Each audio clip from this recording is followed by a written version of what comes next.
Daily. Taste the Daily. GST వసూళ్లు మరోసారి record స్థాయిలో నమోదయ్యాయి. ఆదాయాన్ని సమకూర్చాయి. ప్రధాన వినియోగ వస్తువులు, ఔషధాలు, సిమెంట్ వంటి పలు వస్తువులపై పన్ను రేట్లు తగ్గించినప్పటికీ అక్టోబర్ 2025 నెలలో నికర జీఎస్టీ వసూళ్లు 8.77% వృద్ధి నమోదు చేసింది. మొత్తం నికర జీఎస్టీ వసూళ్లు 3,021 కోట్లు లభించింది.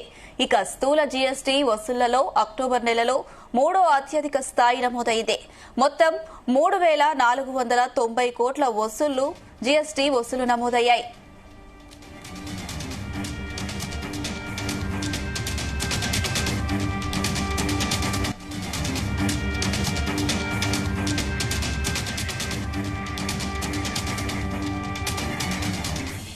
రైట్, ఇదే అంశానికి సంబంధించి మరిన్ని అప్డేట్స్ మా ప్రతినిధి సుమలత అందిస్తారు. సుమలత.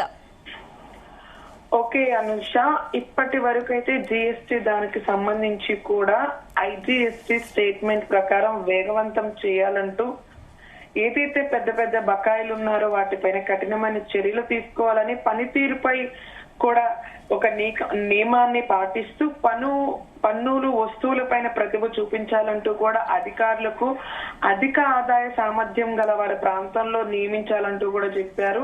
ఇప్పటికే రిటర్నల్ పెండింగ్ కానీ, పన్నుల చెల్లింపుదారులకు సంబంధించింది కానీ బలమైన దర్యాప్తు కూడా కొనసాగించాలంటూ కూడా చెప్తున్నారు. పన్నులు కట్టే విధంలో మోసాలు కానీ, తప్పుదారులు కానీ ఏమన్నా ఉంటే లావాదేవీలకు సంబంధించి ముందుగానే సరైన గుర్తింపు చర్యలు తీసుకోవాలంటూ కూడా కేంద్రం అయితే చెప్పడం జరిగింది. గతంలో పోల్చుకుంటే ఆర్థిక పన్నులు చెల్లించి ఈ ఏడాది రిటర్నింగ్ ఫైలింగ్స్ చేయాల్సిన వ్యాపారుల పైన కూడా కఠినమైన చర్యలు తీసుకోవాలంటూ కూడా దిశానిర్దేశాలను అయితే చేసింది. ఏదైతే ఆస్తి కానీ బ్యాంకు ఖాతాల ద్వారా కానీ వసూలు చేసుకుంటున్నారో, అలాగే ఒక నిర్ణీతమైన బకాయిదారుడు ఎవరైతే ఉంటారో వాళ్ళ వైపు దగ్గర నుంచి కూడా వేగవంతంగా వసూలు చేయాలంటూ కూడా చెప్తుంది.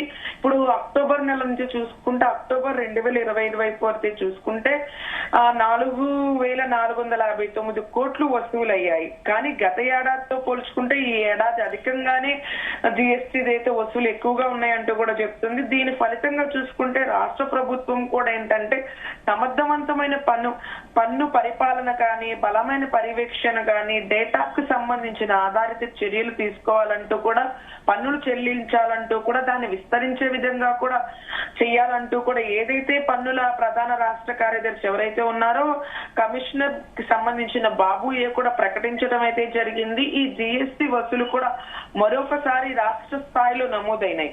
అదే ఆంధ్రప్రదేశ్ భారీగా ఆదాయానికి సమకూర్చి పెడితే ఇది 3వ స్థానంలో కూడా ఉందని కూడా చెప్తున్నారు. ప్రధాన వినియోగదారులైతే వస్తువులైతే కానీ, ఔషధాలు, సిమెంటు అట్లాంటి వాటిలో కూడా రేట్లు తగ్గించడంతో అక్టోబర్ 2000 నెల నుంచి కూడా నికరంగా జిఎస్టీ వసూలుకు అయితే 8.72% అయితే వృద్ధి నమోదు చేసిందంటూ కూడా చెప్తున్నారు. మొత్తానికైతే చూసుకుంటే ఈ వసూల శాతం వరకు అయితే 3,021 కోట్లు అయితే లభించిందని అంటున్నారు. మొత్తం చూసుకుంటే 3,490 కోట్ల వరకు స్థూల జిఎస్టీ అయితే వసూలు చేశారంటూ కూడా నమోదైతే అయింది. ఏదైనా కానీ పన్నుల వసూల్లో కానీ ప్రతిభ చూపిస్తున్న అధికారులకు అధికంగా ఆదాయ సామర్థ్యత గల ప్రాంతాల్లో నియమించాలంటూ కూడా చెప్తున్నారు.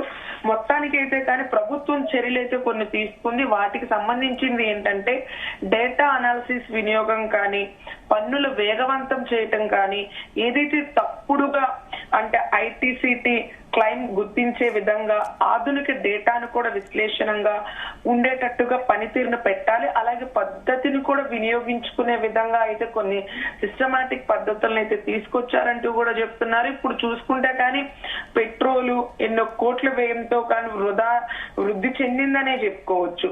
అలాగే కొన్ని ఏప్రిల్ నుంచి కూడా చూసుకుంటే ప్రతి నెల వసూలు గత ఆర్థిక సంవత్సరంతో పోల్చుకుంటే ఈ సంవత్సరం అయితే అధికంగా నమోదైందంటూ కూడా ఏదైతే జిఎస్టీకి సంబంధించిన వాళ్ళు ఎవరైతే ఉన్నారో అధారితంగా కూడా నిరూపించడం జరిగింది. దీనికంగా చూసుకుంటే కానీ వసూలుకి ఇప్పటి వరకు చూసుకుంటే అక్టోబర్ నెలలో చూసుకుంటే అత్యధికంగా 2వ స్థానంలో ఉంది. ఇప్పుడు ఇది అక్టోబర్ నెల అంటే ముందు నెల మొదట్లో చూసుకుంటే నేను అత్యధికంగా ఉంది. తర్వాత నెల చివరికి వచ్చేసరికి అయితే 3వ స్థానంలో ఉంది.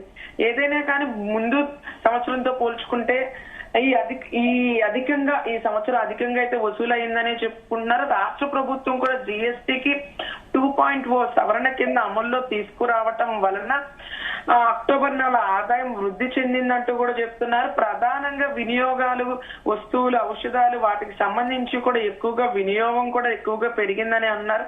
అక్టోబర్ తో పోల్చుకుంటే 8.72% వృద్ధి రేటు సాధించామంటూ కూడా చెప్తున్నారు. రాష్ట్ర పన్నుల ఏదైతే ఉన్నారో ప్రధాన కార్యదర్శి బాబు ఎవరైతే ఉన్నారో అతను కూడా వెల్లడించడం అయితే జరిగింది. రాష్ట్రంలో వృద్ధి చెందింది జిఎస్టీకి సంబంధించి అన్నది కూడా చెప్తూనే ఉన్నారు. మొత్తానికి చూసుకుంటే కానీ ఇప్పుడు జిఎస్టీ దానికి సంబంధించి ఏదైతే ఉందో పన్నులు కానీ వ్యాపారస్తులైతే ఎవరైతే అధికంగా జిఎస్టీ కట్టాలో వ్యాపారస్తులైతే కానీ ఇప్పుడు కంపెనీస్ కానీ ఎన్నో వస్తున్నాయి. వాటికి సంబంధించి కూడా ముందు సంవత్సరంతో పోల్చుకుంటే ఈ సంవత్సరం కూడా చాలా ఆదాయం పెరిగిందని అన్నారు.